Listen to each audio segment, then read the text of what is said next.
A big break in the case of the massive Tablerock fire. Police say they now know who started it.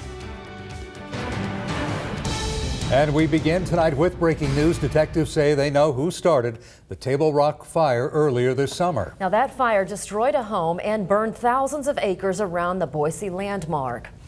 The fire devastated the community, and now a 19-year-old man has been cited in the case. KBOI2's Sierra Oshrin is live. She's in Boise with a look at the consequences he may face. Illegal fireworks are to blame for starting the Tablerock fire back in June, and now the sheriff's office says that it thinks they caught the man who's to blame for all of this. Investigators say that 19-year-old Taylor Kemp admitted to setting off the illegal fireworks. He was cited for violating county code, which bans fireworks in the foothills from June to October. Kemp could face up to 6 months in jail, a $1,000 fine, and restitution. He's facing possibly up to $400,000 in restitution just to Bureau of Land Management and Boise Fire. Boise Fire Chief Dennis Doan says it cost Boise Fire around $150,000 to battle the blaze and cost the BLM around $250,000. Deputies say that the time the fire was contained, it had already burned 2,600 acres of the foothills.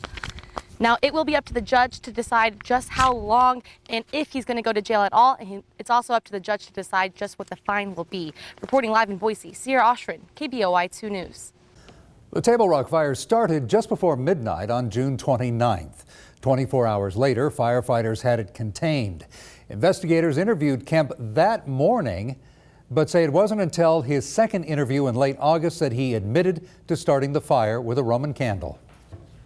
In addition to destroying a home, that fire forced land managers to close some pretty popular trails. The fire burned 98% of the trails all around Tablerock. Here's video of those closures. The trails have since been reopened to hikers, but the burn scar remains.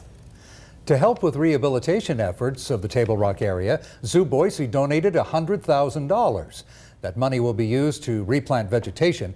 In explaining the donation, zoo managers pointed out that Tablerock is not only important to people, but to wildlife as well. Stick with us.